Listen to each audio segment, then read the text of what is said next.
Cracking edition of Tongue Tie Off this week via pacesetters.au. Hello and welcome to you all. Have a look at all these folks on the screen. J-Bon, how are you?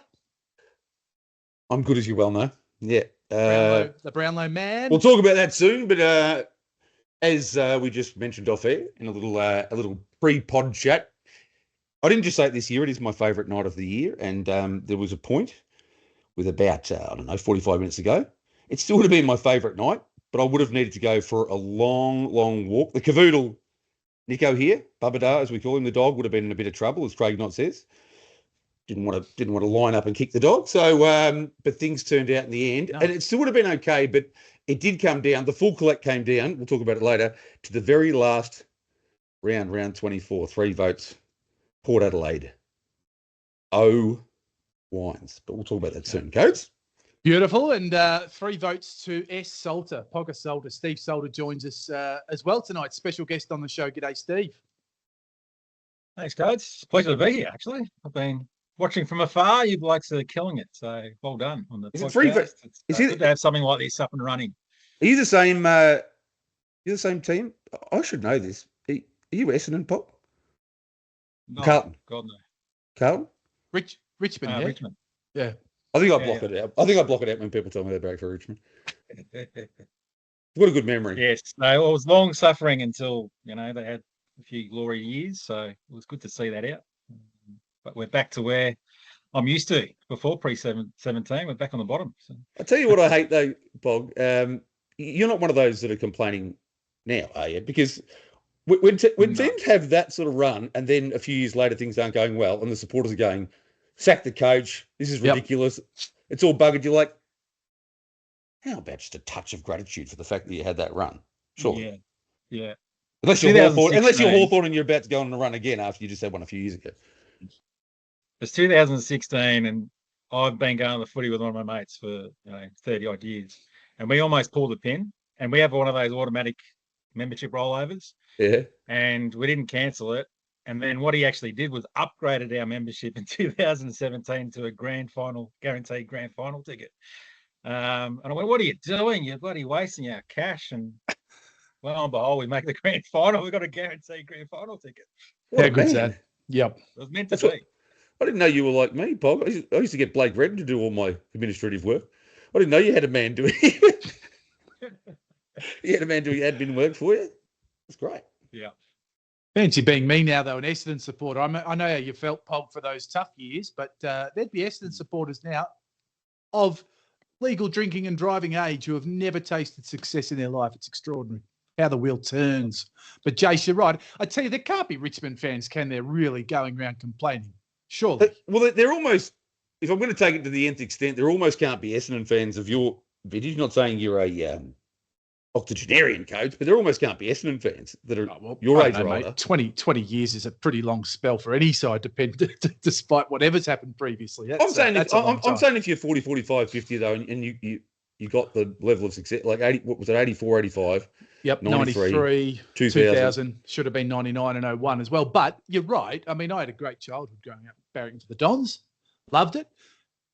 It's funny, isn't it? If you grew up barracking for Essendon, you start to think incorrectly that it'll all just keep happening and this will be life forever. We learnt the hard way, probably the opposite to what your story is, Pog, with Richmond to some degree in the 90s, I suppose. I mean, that's why my hate, I think, came from Essendon, Geelong. We used to get pummeled. Gary Abbott used to kick 15 goals. Dunstall was kicking 18 goals against us. And I used to just get teased non-stop at school and whatever. So it was good. Actually, Pog would have at least had an all right childhood as well. I was the one that had the tough job. Not only did I grow up in Geelong, or if you barracked for anyone but Geelong, even the teachers used to hang shit on you, but the Pies used to lose every week, and I can tell you, every time Collingwood lost, I would cry. During the Bob Rose era, and I'm willing to admit this, 1 week in my childhood, 1 week, I abandoned Collingwood. Ooh. And I went for Fitzroy. And then I smashed myself over the head and said, "You're an awful person. Never do that again." So it's just one. Yep. And I just want to fact check something, Pog. I remember it really well growing up. I always knew that Fred Fanning had the record for 18 goals. Dunstall kicked 17 goals against you guys that afternoon. I still remember the highlights. I reckon it was 17 goals, 9 or 10. He had opportunities, but he couldn't crack the 18. I felt sorry for Scotty Turner because I think I was there, that day. And Scotty Turner, who only played on him for maybe a quarter and a bit, and he actually only got 3 goals kicked on him. But to this day, every Richmond supporter says, "Oh, it was Scotty Turner." So if I ever see Scotty Turner in the street, I'd say, "Mate, I know it wasn't you." Just quickly, we'll get into the meat of the pod in a moment, Pog. But who's your favourite player of all time? Matty Knights. Interesting one. That's former Essendon coach. One of our many coaches recently. You know, Matty Knights as a coach, though, I reckon he was before his time. Yeah. He started the run and gun and spread and just let it roll. It was just too early for the game because it was a defensive game at that point. Yeah, and we just had an awful team around him. So what he did for our club at the time is, if he was in a good team, he would have got a lot more kudos for the footballer he was. Yeah. But yeah, a couple of my favourite memories, those Richo in the league, and just absolutely spraying him every time he missed him by an inch either side. Richo was a character. Sort of things, you sort of hang on to when you're a kid. You got to hang on to something, and Matty Knights is one of those blokes. Richo was awesome, but we now know. I thought Richo would have been around $1.40, $1.50 there. We now know why Richo didn't get that, Guernsey, because he used to spray. Actual favourite player. All right. Do you want to ask? Do you want to the pod has started? It has, yeah. But this is what we do. Yeah. We can riff and freestyle and whatnot. But yeah, the reason we've quickly, Coach, who's yours again? I should know this. Fair call. It is James Hird, because he was just Mr. Perfect. Very rarely made a mistake, but followed probably in my younger days by Greg Anderson, just because he had the long locks and I could actually recognise him as a tacker running around for the Bombers, which is arguably, and I don't know why, my whole family's Collingwood. I chose Essendon, and I remember watching the highlights. 5 o'clock, they'd show the replays of what's happened throughout the day, and I just was looking for a team probably at about 5 years old, and I've seen this fella with this gigantic mullet, and thought I'll just barrack for the Bombers. Greg Anderson's greatest achievement in life, probably. I saw him hosting the Trots a couple of years ago at Globe Derby. You did on one of them. No, it did. He was hosting one of the streams. No, I didn't dream it. I saw it. Pog, did you see it? A couple of years back, he was actually hosting one of the Globe Derby nights over in South Australia. So he's a harness racing man, is Greg Anderson. Never knew that. Has he still got the locks? Or has he got rid of them? No, it was still not as impressive, but he was still clinging on to some sort of remnants of that, extraordinary hairstyle. What about you, Jace? Are you a Macedonian marble man? Or Peter Dacos. I don't care what anyone does ever. I don't care if Nick Dacos wins 8 Brownlows and becomes the greatest player of all time. Peter Dacos, his dad, will be my favourite forever, and that's how it works. It's when you're young, isn't it? When you're most passionate and vulnerable and happy and joyful, you connect with somebody, and the Dakes for me. See, what I love about Peter Dacos nowadays is how excited he gets for Collingwood and for his kids, and he's always having a couple of drinks, and he's just cutting loose up in the play wherever he's sitting in the VIP box there. Well, back in the day, he used to have a couple of drinks before, and one of your men, John Barnes, was known for put down half a dozen stubbies, maybe a couple at half time, and a couple of darts as well. C. Winnell didn't mind having a quiet dart before the Cavendish reserves and a nip of brandy back in the day as well, just quietly. Cavendish reserves, yeah, right here. All right, well, let's get into the serious stuff. Pog is here today because we are not far away now. What are we at? The 25th of September. We're getting closer and closer to October, which, of course, only means one thing in the whole entire world, and that's the Harness Charity Challenge. And Pog's been running it since the start. It was his brainchild, and this is the 10th year of the Harness Charity Challenge. And J-Bon, how's this for a figure? Over $150,000. I mean, if you could put the Sale of the Century voice on there as the cash jackpot comes down. I reckon that would be $150,000. That's incredible. It is. It's extraordinary. And I reckon in total, Pog, I've missed 150 days of tipping a horse in the Harness Charity Challenge. So there's a lot of anniversary. The centenary 150, but an amazing thing. First of all, Pog, welcome to you, and beyond the footy stuff, this is welcome to you for the Harness Charity Challenge. Tell me, I know you're going to do it every year, but is there a time, July, August, around this time of year where you just think, I just I cannot I can't do it again. I know they need it, but I can't do it. It's a Herculean task. It's got to be. Oh, funny enough, it gets easier every year. There's only the number of people that got into it. I got to about 61 year or 65, maybe. I think we got to, and I thought this is getting a bit crazy. And that was a bit much, but I think it's around about the 60s, like a nice little sweet spot. I'm not staying up too late. I'm a night owl anyway, right? So if I'm updating spreadsheets and doing my form or whatever at the same time, I can do it. It's fine. This year I got to August and I took the family away. I think I got back in July. We had a little trip around Oz for a little while and came back and went, holy crap, it's nearly September. I haven't sent anything out yet, so I started sending some tweets out, and then became a little bit more real. But no, look, I'm into a nice little rhythm at the moment. So no, I think I'm at a point where I think it's just going to continue. Codes and I know what it's like to be a night owl, but I'll tell you what, Codes, I reckon Pogga is speaking like a man who hasn't started it yet. All that confidence, all that anticipation. Yep. It'll be fine. I'm travelling right now. Well, hang on. 10-year veteran of the comp. We talked about, you mentioned the numbers. We had 62 entries back in 2021. I mean, that to me, J-Bomb, would you say that's the halcyon days of Trot's Twitter, sort of 2016 through to about 2021? Yeah, I reckon there's probably 3 or 4 years, I reckon, Pog, where it seemed like there was a very, very healthy number of people who were regularly engaging with the Trots. Unfortunately, we might touch on that with you a little bit. Obviously, we're going through some difficult times, but we'll talk about the Brownlow soon. But I think it's very much the same as me this year, going in to do all the votes for every round.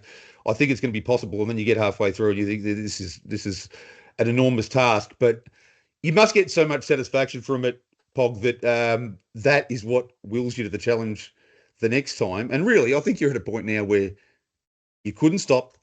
And critically, it's not just that the charity, the money we make for charity is enormous, but what it has enormous potential to do, and what it does every year, is it re-engages people with harness racing on social media, doesn't it? For a month where they're following those tips. Some people follow their favourite tipster. If it's me, unfortunately, they're only going to get a tip once every 4 days, but you know what I mean? Like, they follow their favourite tipster, and I would imagine turnover goes up every year while the HCC is on, mate. Yeah, I'd be interesting to know. I don't know. I think this year I've even asked, we might even have a couple of clubs where we have a dedicated night just for that meeting. Yeah. I think that's something that may interest. I know the Cranbourne racing clubs are reached out already, and I think something that we can have every single tipster have to have a tip that night. I mean, that surely would increase the engagement for that meeting. So I think there's definitely, I think we had 60 or 70 tipsters at that time. And October's some good racing, even towards the end of October, we get some good racing as well. So the engagement should start to pick up. So if you've got someone to follow in a pretty big meet, or you're just trying to waste some time before your race comes up, when your bet comes up, and you go, I might follow that tipster in or have a flutter somewhere else. Well, they're there, right? You just got to follow the hashtag on Twitter. So I'd like to hope so. That's my one facet of it is that, but that's not what has really driven me on running the comp. It's just a byproduct of what we're doing. So it's all about the charity really for me. And so I only follow quickly codes for the first 20 days or so. Yeah. Because some of the tips after that start to get pretty wild and woolly while you're trying to make up the ground. Hail Marys, I think we call them, J-Bon, or throws at the stumps from afar. And you're right, it gets... Pog, is that where tipsters have won from? Have they won with Hail Marys, or have Hail Marys tended to, Craig Knott maybe early? I don't know. Like, have they actually won off the back of them, or? Or even Modern Bliss, who's still racing maybe early doors. Ash Wharton's horse. But he was with Alison Alford at the time, I think. That's right. Yep. So that was in year one, so 2015, and Craig was a mile behind. And at this time, we had $100 bet every day. Yeah. But one golden punt of $500 in the month. And Craig held his back till the last day and had $500 to win on Modern Bliss at about $12, I think it was. Yep. And just blew the competition away. And everybody's like, oh, well, that's over. I couldn't remember you were a Richmond supporter, but I remembered that. I was on track and I just thought, and did you actually, is it a little bit like the standing starts were removed because of Dormy Gallop in the Hunter Cup? Did you remove the $500 bun straight after that year, or did it? Yeah, that was it. Done and dusted. Yep. It hasn't stopped many people. complaints. I had so many angry tipsters. But it hasn't stopped the golden punt people throwing 200 on to 100 to 1. The sort of bets you just couldn't get on with a bookie, but Pogga will pay it for the Harness Charity Challenge. Can I just... Brownlow was the last one. He, I think he snagged Flower Mountain 2 years ago, maybe 3 years ago. And that was at $27. He had $200 to win on it at 27. So. Do you reckon, Pog, maybe not this year because it might be too late, but the one thing I've always wanted in the Harness Charity Show, how about me asking him while he does all the work? The one thing I've always wanted is to be able to put straight out place bets. Does everyone want that? Have you heard that plenty of times or not? I have, and I still have people tweet it. So I have to go back and say, is that $50 each way? I could probably do that, but nah, too late now. I'm not going to change it. Don't ever change it. But it's one of those things where you've seen something at $4 or $5 a place, you just think I'd love to have the 200 on that. And it's paid on. What's it paid on, Pog? Is it tote, mid tote? What do you do? Yeah, it's mid tote. Only because it's too hard. You know, some people would whinge if it's got backed in for a heap or whatever. True. And I've got we put up with this every week. The last second. Yeah. We know the feeling. No one's happy. Like, I'm now seeing that it's not just the work Pog puts in, but having to put up with these soupy lalas like myself asking for. He's just thinking, could you shut up and just appreciate and be grateful for what I'm doing? Lord above. Previous winners, we talked. Craig Knott won the inaugural 2015. How about this, boys, for some of the honour roll names? Harvey Kaplan. I think he was known as the Sheik on the other podcast that Brett Coffey and Shannon Nixon did. He used to tweet out his tweet was, so you got to put a hashtag on the tweet, and he used to call it the Harness Celebrity Challenge. Brilliant. And he made the mistake every day. I don't know why. That's right, I'll change it next time. So, Yep. Harvey won in 2016. Brett Coffey, renowned punter, won in 2017. Already been a regular top fiver. Top 10. Mr. Consistent. Nick Hooper. So it was 2 breeding superstars in a row. Brett Coffey into Nick Hooper, won in 2018. Who won in 2019? I have to go back here. It was one of the 2-time winners, and that was Andy Gath. He won in 2019 and in 2023. And Pog, was he throwing up a lot of successful New Zealand tips in those 2 years? Yeah, the first time around he did. And then last year, I think he's a couple of his own. I think he. That's right, at good odds too. I wouldn't mind knowing how many of those New Zealand horses that Andy tipped he bought. This is a deep analysis. Be good stat. It would be. Where are we up to? That was 2019. In 2020 and in 2021, we had Ash Tolvent and the person known as Harold Parker going back to back. Oh, yeah. I think his name's actual Steve. There we go, Steve. Was that was he at the sprint lane or something? Yeah, that's it. Yeah. No sprint lane. No sprint lane. No sprint lane.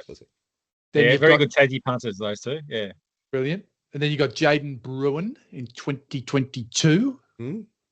Astute form man, Jaden Bruin. And where are we at? 2023 was Andy. We mentioned that already. So that's the second of his 2 wins. And who will it be in 2024? So, J-Bon, you and I don't feature on the honour roll. I must say I've been around the mark a bit, I feel. Sort of top 5. I remember being in the placings one year. I've set the pace a few times, but they only remember the winner. In the first 3 or 4, in the first 4 years, I think I led it on a couple of occasions. Yep. And obviously, I've had a lot of bets at Gloucester Park around the last race, which has made it at 1 trickier. o'clock in the morning. Yeah. And I did offer not out, and I did offer you codes. Maybe we join forces, but you're as competitive as me, and we're going to go mono and mono and go solo. But I haven't got so many responsibilities at the moment, so I will. I think I'm a good chance of getting every tip in. You know what else? Like if I was going to go deep analysis, Pog, it'd be who runs the gate, and I reckon Cody Winnell, from memory, is a bloke. Just at the end of the lead time, or just in that first quarter, he's often. You're very well placed, aren't you? I think he's very well placed early doors. And then I don't know what there's a horse called Level Advice. Used to follow the game. Like 80. Yep. was trying to think of level advice when I said Yep. postal about the Brownlow on that tweet the other day. Level advice it was, that's right. Yeah. Well, I'm not changing tactics. So if I'm struggling after the first 6 or 7 days, I'm in for an absolute howler because I've got to be out in front. And because I'll be going 100 mile an hour, even if I'm coming last. So we'll see what happens. Pogga, it's a magnificent competition. I think, have you won an award, any sort of media award or industry award for this? Is there, and I know you're not doing it for that, but I just ask genuinely, have you ever won anything for this? 2 Walkleys and a Pulitzer, but what else? In my opinion, this should be right up there because there aren't many other media activations in my previous role at HRV that would get so much social media attraction as what this competition gets on the sport every year. 100.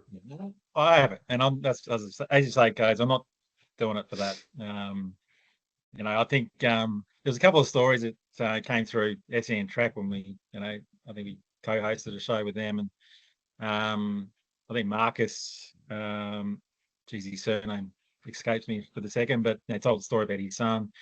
And then Toby getting emotional on radio talking about his own son and that sort of thing, and some of the stories that came out of the charities. That's what I do it for. I think to think that we've raised 150K for those sort of charities, and charities that you don't hear about a hell of a lot too. So they're getting people to tell the story about them, and I try to shine the light on some of those in Twitter as well if I haven't heard about them myself. If people have a win on one of their tips, or can you throw some cash their way and maybe give them $50 or $100 if you've had a successful punt on just following on some of the tips. So but no, to answer your question, no, mate, I'm not in it for that. No, and I knew that, and I didn't want to embarrass you by even raising it, but I just wanted to call it out, Jace. I think it's so deserving of it. I think, was it Marcus Kirkwood? Does that ring a bell? That's it. Yes. I remember that story. I remember it. And you're right. The links that people have to these charities, I remember I still do. I'm quite selective with who I'm representing, but Dementia Australia meant something to me personally, Fight MND. And, you try that bit harder if the charity genuinely means something to you, don't you? And it's because this is a great opportunity to get a whole whack of money that, I'll just be honest, I couldn't afford to go and give that much money to a charity. But if you can scoop the pool, that's a pretty healthy donation being made, which is pretty cool, Jace. Well, it's pretty. There's a few. I normally go to the Australian Liver Foundation for my brother, but it's even cool. I know this sounds crazy, but punters find it hard to put money in anything where they don't think they're going to get a return back for themselves. So it's actually beautiful that they can get their head around the fact, okay, I'm doing this for the right reason. And I just want to mention, Pogga's response to your compliment was about as magnanimous as an Australian can be. Aussies are the absolute worst. If you have a go at an Aussie, they'll fire back, they'll backlash at you hard. You give them a compliment, and then more than say, hey, mate, you did really well. Why would you say that? I didn't do well. Yes, you did. No. And they'll tell you they're a horrible person and they're shit at everything. It's a weird thing. If I was 10 beers in, I might have been a different answer. We just take good compliments. But if someone says something bad about you, you'll say, I'm the best at that. I'm the greatest. How dare you say that? But it's interesting. I think it's a magnificent competition. I think it's a very rare thing that to get so much excitement on social media, especially these days. And how many... I noticed Brittany Graham is fantastic. Brilliant to see she signed up just before we've started recording this, boys. And then we've got Kirsten Graham as well, who's also jumped on board, KG. Legend. So she's a ripper. Getting some good names coming on board. You got what, 17, 18? 21, yeah, I think. Nice, 21. Count 22, 30, including Bonners. Count 30, because Jason Boddington will be setting through. I'm hoping for 40. Yeah, let's get there. 40 would be a beautiful number. Yeah. Harness Charity Challenge. Shout out to sorry, mate. You're right. Big shout out to Brittany too. Last year she couldn't join. I think she's in the US, and then still sent me $250 and just said, add it to the total. Oh, how good. I had to mention that. So she just loves being a part of it. So be good to have her back in and tipping this year because a lot of people follow her tips. So what a superstar! What an app like? That's a brilliant. She's a superstar. Story. Love it. Yeah, she good is. Yeah. At Harness Charity Challenge on Twitter, make sure you sign up if you haven't. If you haven't played before, or you don't know the rules. It's pretty simple: 50 each way or 100 to win, or a golden punt, which resets every 7 days, where you get to double that outlay, and it's just one tip a day. If you've got any questions, though, just hit up at Harness Charity challenge on Twitter, and Pogga will be able to answer those. And be kind to Pog when you've done well, and you're refreshing Twitter every 20 seconds. Yeah, trying to see where you are. I tell you, you're at. It's the only month, knowing Jace pretty well, it's the only month where I've known him to take an interest in Western Australia harness racing. So I actually used to absolutely love WA harness racing before I started at HRV as a night owl as well. Who was it? Mr. Magical Mac and Has the Answers. Was it Mr. Magical Mac? Was it Has the Answers? I used to love betting on WA trots, but I used to love the thoroughbreds as well. When you get heavily involved in one state's trots, Pogga, I don't know. Do you bet elsewhere? Like it is quite difficult to keep as well across everywhere as you might have once upon a time when you were growing up. Because if you're trying to do it properly, we're not all Matt Leopard, are we? No. I quickly found out that's where I was losing my money. So, if you're a good punter, you're recording your bets, and I quickly found out that that's where I was draining my money to, is other states, and you're straight from home. So, yes, so it's very important to understand where your strengths are and just keep to your strengths. A lot of people say just focus on one region, Pog, and you seem to be doing that pretty well recently up in Mildura. I love Mildura racing, although it's getting a little tough recently. There's been some mixed form lines. I just love when horses race each other week in, week out. You know what their strengths and weaknesses are, and I can pretty much tell looking at the fields. Oh, this horse is going to go well this week. It's finally got the draw, or whatever it might be. And so you know what? It's actually easier to do the form that way, and it's quicker. Yeah. I'm getting older and less patient, so I don't want to be sitting there doing form for hours and on end. So Mildura is where it's at for me. I think it was the I didn't hear this directly from Sam Natto, but he was obviously a great harness racing man, and one of the first people on air, I think, to say that the lead time was the most important sectional of a race. But he, from what I was told, he moved on to just greyhound punting, either in Tassie or WA, because same reason, Bob. He must have thought greyhound racing was a touch more reliable. You've got no pilot, no driver, so. But just being able to concentrate on one region rather than, I think that's the thing as well. When you're growing up, you want the excitement of being able to bet everywhere and bet on your favourite horses, regardless of where they're racing. And then as you get a bit older and your family says, why isn't there food on the table? You say, well, I like baked beans, so why don't you? And you decide, I wouldn't mind actually making money out of the game.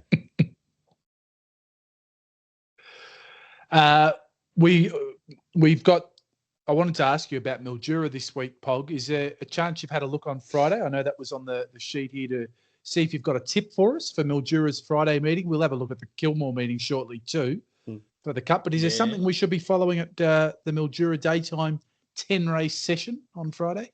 There is a horse in race 7 that's loved racing around Mildura since it's gone up there, and that's Jackson Beach. Barrier 8. Yeah, got young Benny on it. He's a good driver, Ben Zaria. He's all right. He's really aggressive, and I think that will suit this horse. So he's been up there long enough now to understand how to drive Mildura, because it is a little tricky. It's pretty aggressive up there at times, and you've got to understand the little quirks of Mildura.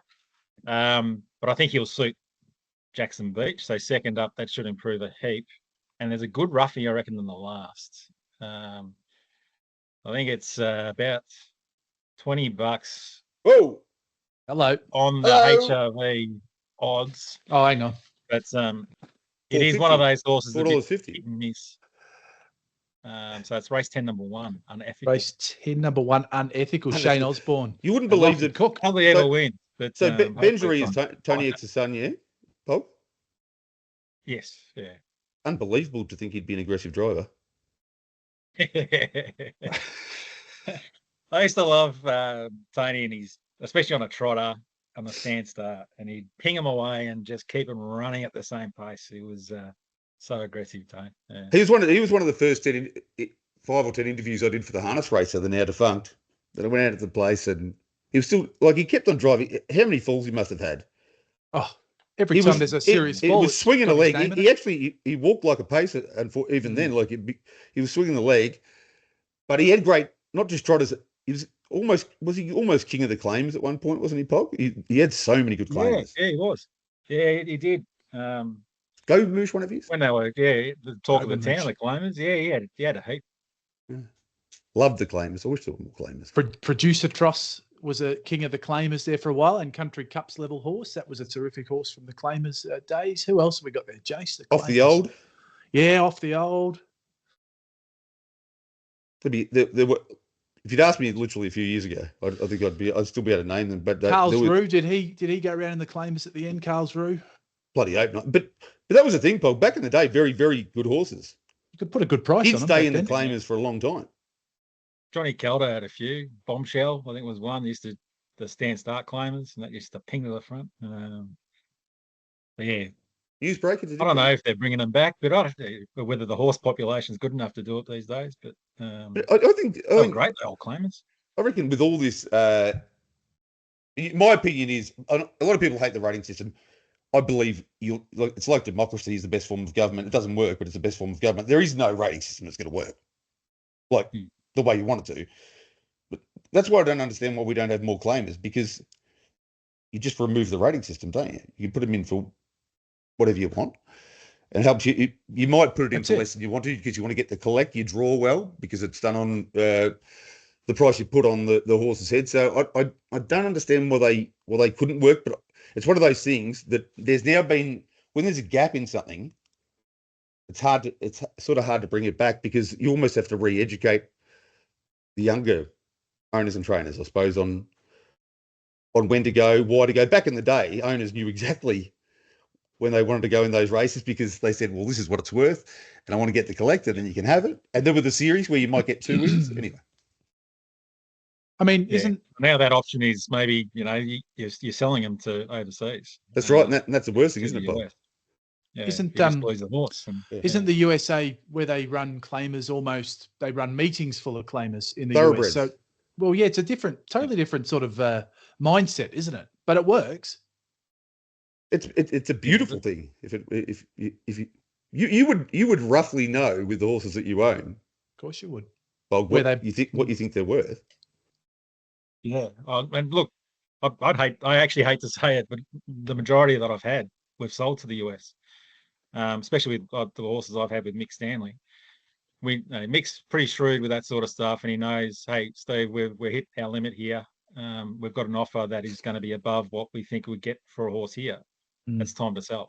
And then we'll go again. Right? The worst thing I reckon, Pog, is you probably have hit your limit, but you don't know. You know where you're at then, but you don't know how much a horse can improve. Most of them won't, but some of them might.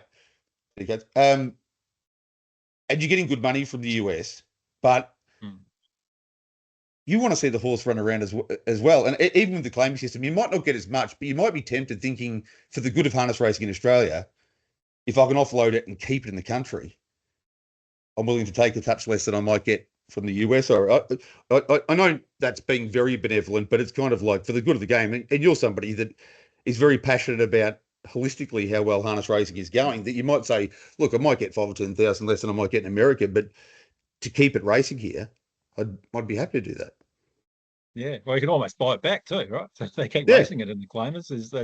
We used to see that happen all the time. People used to buy them back, but I think it's something we need to look at again. I don't know what else we can do to keep it apart from having a race that's suitable for some of these horses.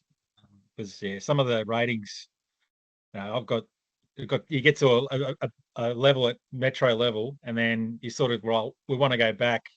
We'll run on well for a good 8th or 9th, and then the ratings come down, and then all of a sudden you're getting good draws and a lower radar, and then you win another race, and that pays for your bills for the next 6 months or whatever it is.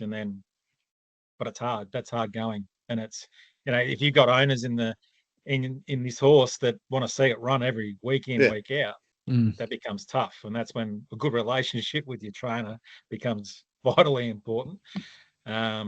So you can have some honest conversations about where the horse is, and when we're ready to maybe have a bet on it, or when it's going to be best suited. Yeah. Okay. So look at the Kilmore Medal, but I look at Operative Line as the kind of horse. Yeah. He's in free for alls now. He won 70 races. One of my more recent favourites, particularly during the podcast, and he's now racing in free-for-alls. There's got to be 10 wins in him.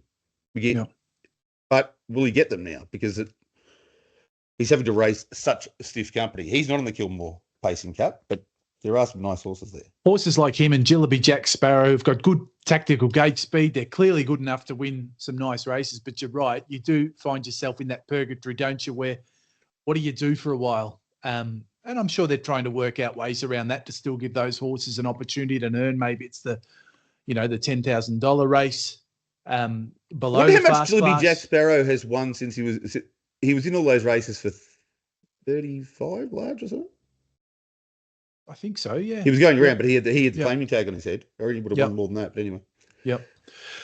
Well, we've touched on it's that time of year too, where we have a look at the Kilmore Cup each year, and it's a very famous meeting and a famous race over the years. The Kilmore Pacing and Trotters Cup meeting, and the fields, boys. What do we make of it? I thought they're pretty good fields for the Pacing Cup and the Trotters Cup. I did note this on the Paul Campbell podcast earlier this week. Jumped on there and had a yak and looked at the conditions of the Trotters Cup. And Jace, interested in your thoughts on this. It is very clear in the conditions, so you can't argue with it. You've got NR up to 85 draws the front, 86 to 99 gets 10 metres, 100 to 113 gets 20, and 114 or better gets 30. And it means Call Me the Breeze gets in off 30 metres. Whereas if you were doing it as a discretionary handicap, you'd be saying, all right, how do we make this race a bit more even? But then Paul does raise the view that, well, Andy wouldn't take Call Me the Breeze if it was further back than 30. And we used to talk about this a bit, didn't we, with Paul Oxenford and others in the HRB office about how to handicap standing start races in the Trotters now that the paces don't exist. What are your thoughts on it? Well, Pogga, it's stupid. It's absolutely ridiculous. And who cares if Call Me the Breeze isn't there? The fact that he's $2 probably makes it look okay. Because if it wasn't over 3,150 metres, I think he'd be short. Well, if it was over shorter and you still get 30, no, he'd be shorter, and I think he will start shorter. I think it's ridiculous. I don't want to overgo, particularly at Paul Oxenford. He's one bloke who does an incredibly good job at Harness Racing Victoria, but the responsibility, it should be a discretionary handicap.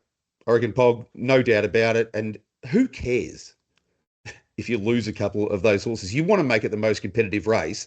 And there's nobody better than somebody like Ox just to make the call. I know he'd experience even worse than what you get with the Harness Charity Challenge. There'd be people on the phone and he answers every call. And I've heard the blues and the whinges and the blow-ups. But A, maybe don't answer the phone. B, pull them up if they blow up at you. And C, you just got to do it for the betterment for the betterment of the game, I reckon. Pog, I reckon you agree. The look on your face, you agree. It's a bit silly, I think. I think it is. I mean, I was a part owner of Dell's Destiny, the one at one point in time, and it's only giving 30 metres? 30 metres.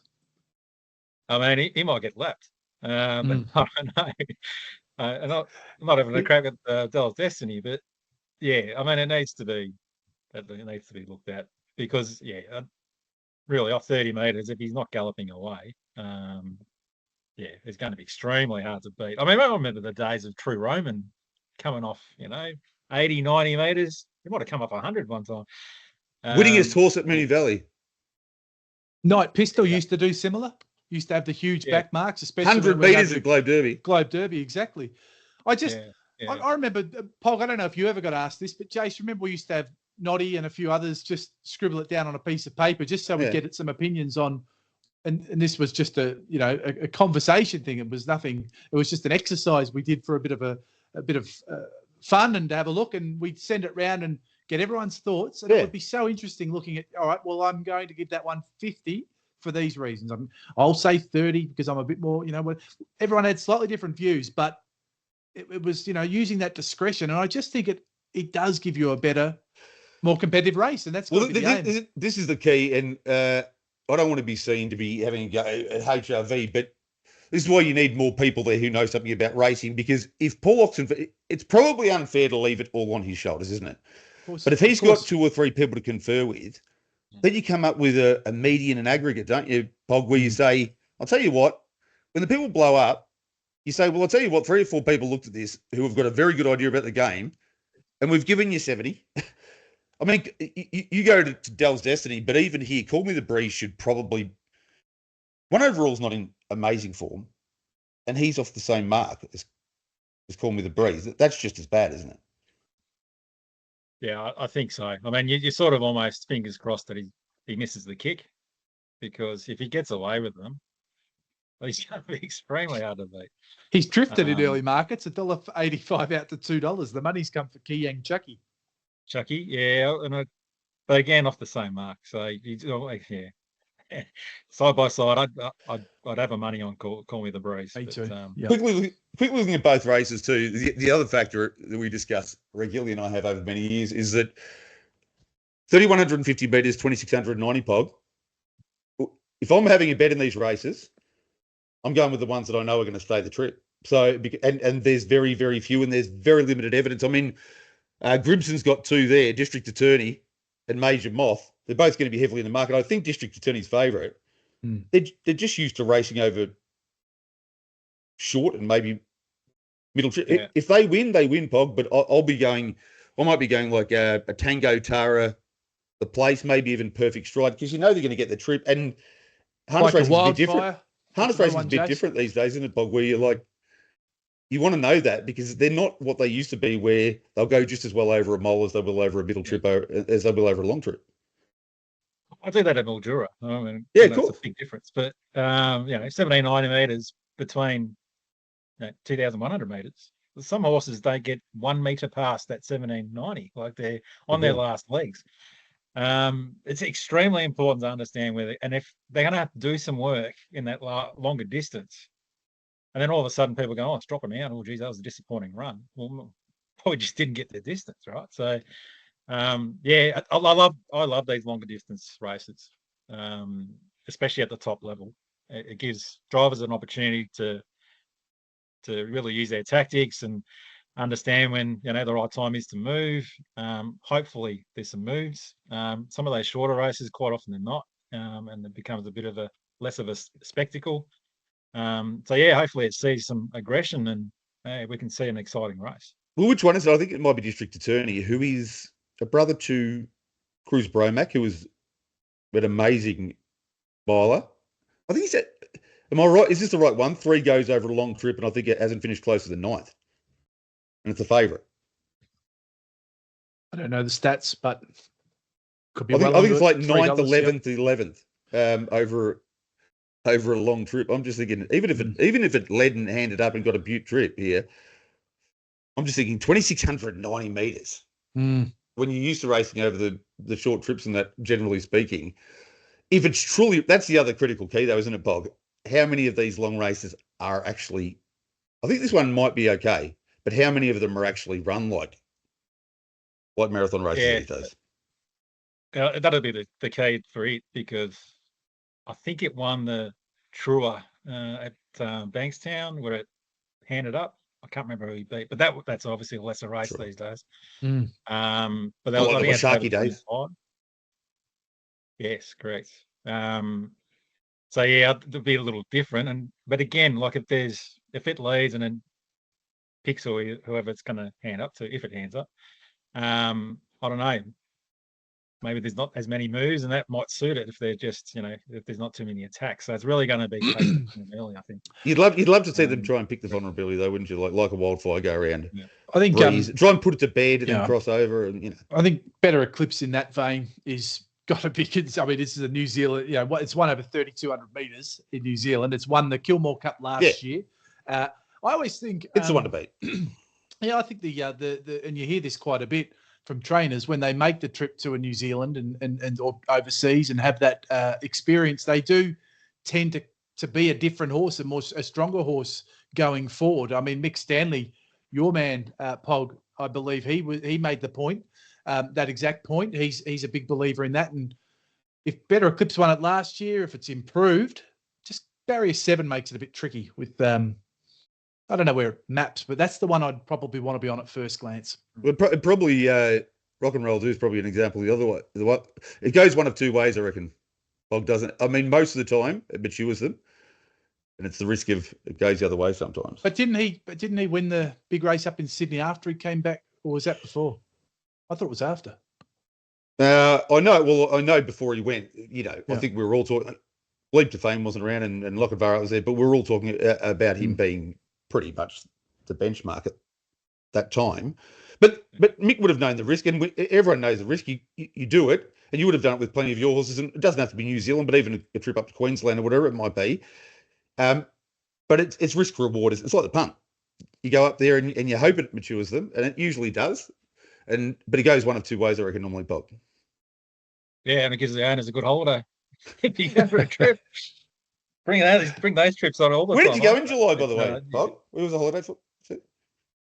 I went across the west, so across South Australia, and drove up Western Australia, and a couple of months on the road with the caravan in tow. Yeah, it was good. You obviously took plenty of water. There's been a few bad stories about that trip. You got to take plenty of water.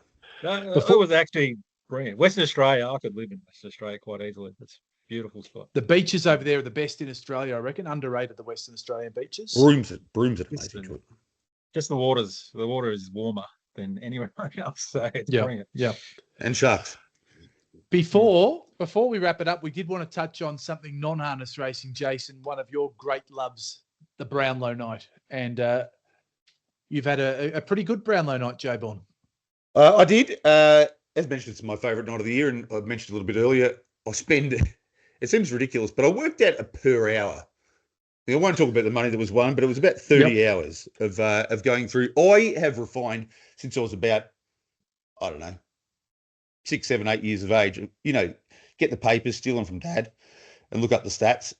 And over the years, I've refined, and I believe, Champion Data now gives you maybe 940 stats a game. And most of them don't mean anything. I'll tell you the ones that mean something. Contested possessions is the most important. Cripple was number one again this year. I reckon in the last 20 years, about 10 of them would have been number one for CPs. Clearances are important. These days now, score involvements are next, just a little bit below contested possessions and clearances. And for ruckman, hit-outs, not just hit-outs, but hit-outs to advantage. And then goals, but you've got to kick. To be one of those forwards that gets a couple of votes, you've got to kick 5, 6, 7, or you won't get noticed. So they're the important ones. And I was there oblivious, as I often am, not checking Twitter because I was so involved. And then afterwards, I was tweeting about how great the Brownlow was. And lo and behold, I went and checked, and everyone wants to cancel it. Yeah. They were horrified. Well, it's, and at the end of the day, look, Cripps got 45 votes. Paddy Cripps got 45 votes. He had a great season, but he got 45 votes, which is huge. And Nick Dacos broke the record with 38 votes, but he just had someone break the record by even more. Now, yes, they polled high. I think we had more. Did we have at least one more round this year? So, that probably explains it somewhat. But just because they polled high, I think it's such an overreaction. I sort of made this point in a discussion I got into. At the end of the day, the one thing that hasn't changed is it's the umpires giving 3-2-1 to the players that they deem the best on the ground. Now, that hasn't changed. Yes, they can make howlers over the years. We've seen that. But that system hasn't changed ever. So, do you know what I mean? It's kind of the same as it's always been. It is. And the thing is, there's going to be... What was it? Was it Greg Williams or Robert Harvey in the last round of 1 year who got 97 possessions and didn't get a vote or something? I think it was Harvey, I think. And... Greg Williams as well. It might have been Diesel then. Actually, it might have been Diesel, yeah. Pogga, isn't it the majesty of the award? And for me, having a bet, because if it was that predictable like the coaches award or something, like there'd be no betting. No. Imagine Twitter was around when Shane Woden won. Or Brad Hardy. Brad Hardy. That's the whole point of it. Talking about it, right? So the whole point of it is that it's, and I'll go in a minute through how I wagered, but the whole point of it is that there's an unpredictability to it. The only thing probably people get upset about is it seems the umpires might have their golden boys. But part of the analysis that you think about is, well, if they've been the golden boys the last couple of years, like Errol Gordon, I think, over the last couple of years, he's another golden boy, but you recognise that, don't you? Well, that's it. Just add a little bit of more weight to whatever you're predicting, right? So, yeah. I love the Twitter banter afterwards as well, and people should have got a vote. all part of it. And hey, who knows what the umpires have got so much going on the ground. There's so many different rules these days. And then they've got to go after the game and give votes. And they go, oh, geez, okay, I've got to give votes now. What happened again? Like, there's so much attention on these poor bastards. I personally don't. People might blow up, but I don't think Cripps is the best player in the game. I'm not sure I'd have him in the top 3 person for me. Yeah, because I'll only say this because when Collingwood play Carlton, I'm not frightened. Yeah, when Cripps gets the footy, but you've got to remember just what I've spoken about. He is in the middle of the action, contested possessions, clearances, all day. I reckon he's a freak, Jason, and I just think that this is the whole issue with Carlton. There's just not enough. The last couple of years kind of shows there's just simply not enough support around him. I firmly believe that. I was on Carlton this year. Sam Walsh is not a gun? I'm not saying they're not guns. I'm Jacob saying Weathering's not a gun? Issue there. Charlie Curnow? You can keep... Clearly, Jabon, the issue is that they are not... Well, they're not turning up every week, and they're not. They're simply not like he is. He absolutely did. You can't... Whether you think he's, top 3 in the league or some people reckon he, and just because you got 45, by the way, doesn't make you the best player ever. That's a ridiculous thing. What that means is that the umpires saw you enough and felt strongly enough to keep voting you so that you get 45. That's not a scientific thing. That's an opinion thing. But the fact is, I reckon this does shine a bit of a light on Carlton and a few little gaps that they've got. And I just reckon Cripps deep down to be hoping that things just, I don't know, there's some minor adjustments made around him just a little bit because I don't reckon Carlton should be that far off. I reckon, Pog, I'm not this guy because there's plenty of people who do this as well. Shout out to Michael Thompson at SEN who wants coaches sacked pretty much every week. He wants at least 3 coaches sacked per week. I'd make one little change. I reckon it's possible. I think they've got more than a good enough team. So you reckon it's the coach? Well, they've got, if you look... If Cripps is an A grader, I can't have it. Walsh is an A minus. Charlie Curnow is near enough to A. I mean, you look at your team, Pog, or even the teams. Brisbane. How many A graders do Brisbane have? They don't have as many as Carlton, I reckon. Yeah. I don't want to be a Carlton sympathiser because I'm not a massive fan of theirs. I can't stand them either. Everything went they went pear shaped with about a quarter of the season to go. They had a few injuries. Sam Walsh didn't have a pre-season either. Mm-hmm. His back was, who knows if his back's ever going to be any good.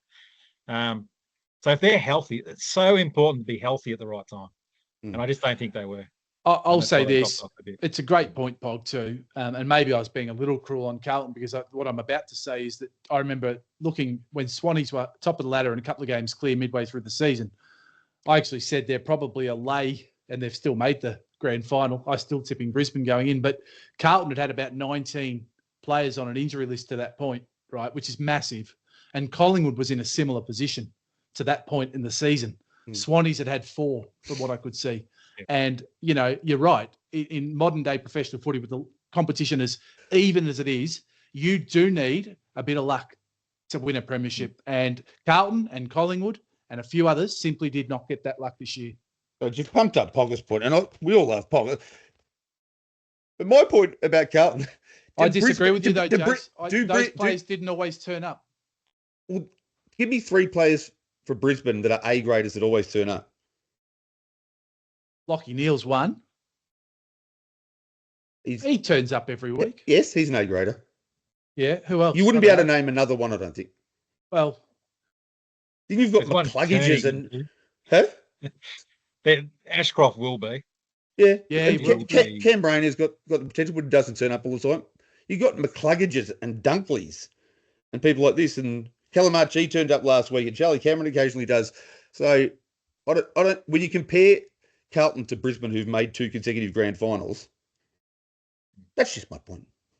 Yeah, chemistry is important too. We know the Brisbane chemistry was off early in the season after whatever happened in Vegas, but gee, they seem to have sorted that out now. And I do think last year's grand final will hold them in good stead going into this weekend. J-Bond, do you want to put up on the screen? Just, Poggy, I don't know if you've seen it and you won't be able to see it because this will go up in post-production, but this is Jason's approach to Brownlow night. Have a look at that for an extraordinary setup. Talk us through There's all the writing all over it, right? Scribble everywhere. shout out to Paris Evans. It wasn't me that did. Of course, I can't do a spreadsheet. We used to know how to concatenate it. No, I didn't do it.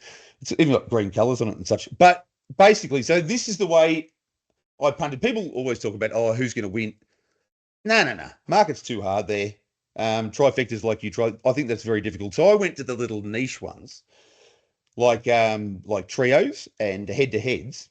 And so if you can see there, I had Matt Real to beat, the misspellings weren't my fault either, Jordan Dawson and Hayden Young. Tick. Sam Walsh, bad back and all, to get more votes than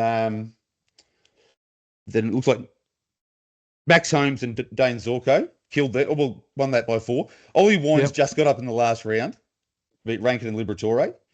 11 over 10 to Liberatore. Sheasel was $3 outsider in that trio, but I only put a little bit on that in the multis. Tied with Nick Martin, Lockie Whitfield. And then the head-to-heads. And it's lucky I'm a strong man here. I'm going to take you through this and give you a story. Warple to beat Yo, killed him. Marshall to beat Gorn, did him in. Andrew Brayshaw.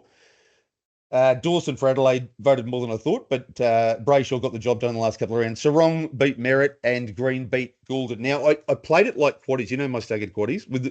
I'll tell you about the 5 head-to-heads. So I had a fair bit. The 2 I was most confident about were Sarong and Brayshaw. So I had a fair bit on that, and then 1, 2, 3. And then I basically went the combinations like you would with a quaddie, but 5 legs. All 5, and then parlays with 4 of the 5.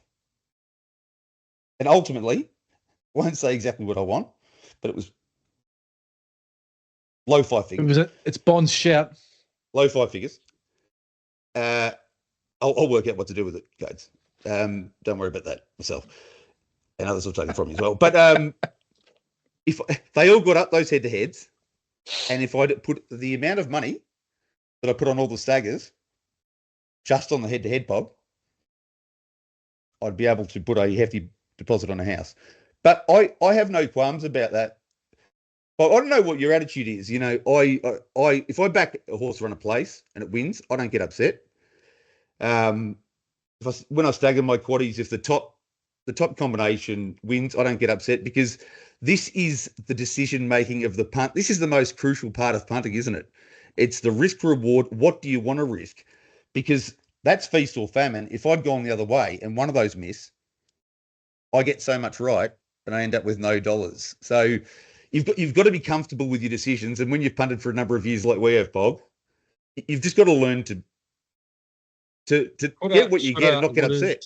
Yeah, they're going to drive you insane if you keep on thinking that way. Oh, I could have had a quaddie. I could have done this or that, the other. And no, if you've collected on the bets you've outlaid, be happy. That's what you did. That's what you 100%. targeted, and you come out with a win. You're going, right, I've done something right.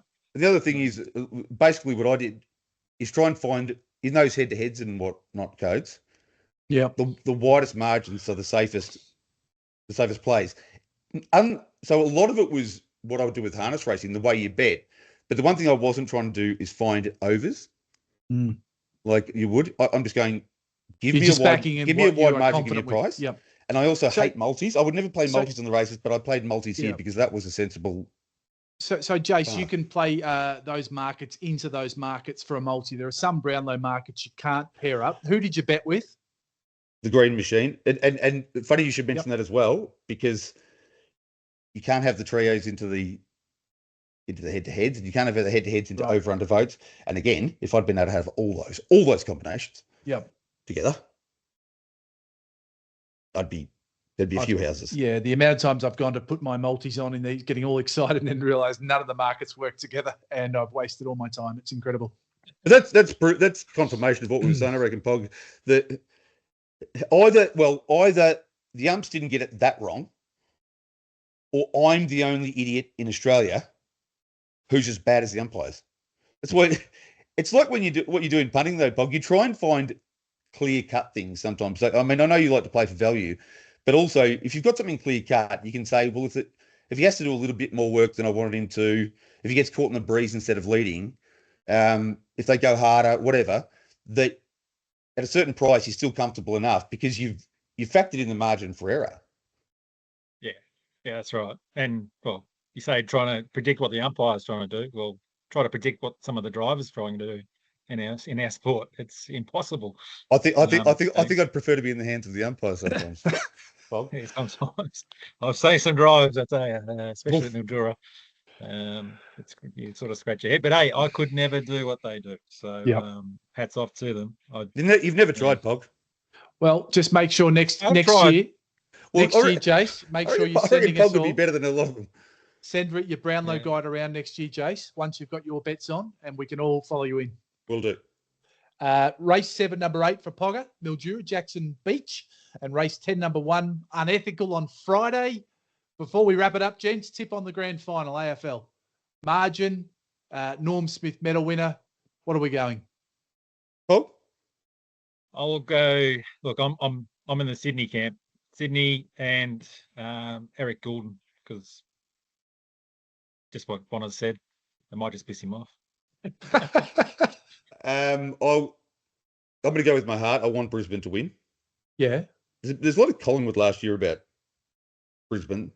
Just coming from anywhere, they've got such faith in themselves, and they're a more likeable team, I think, than Sydney. I used to love Sydney back in the Paul Roos days, but I think Brisbane are a bit more likeable. I'll have them by 14 or 15 points, and I'll go boring. I'll go like Calamarchi or Charlie Cameron. You will find, and this is not racist, but you will find, if you go through the list of Norm Smith medalists, an amazing preponderance compared to ratio of Indigenous players that have won. Yeah. Morris Rioli a couple of times, I reckon. Bob? Yeah. Great. Byron Pickett. Bobby Hill, I reckon, might have won. But there's more. Yeah. There's heaps more. Yeah.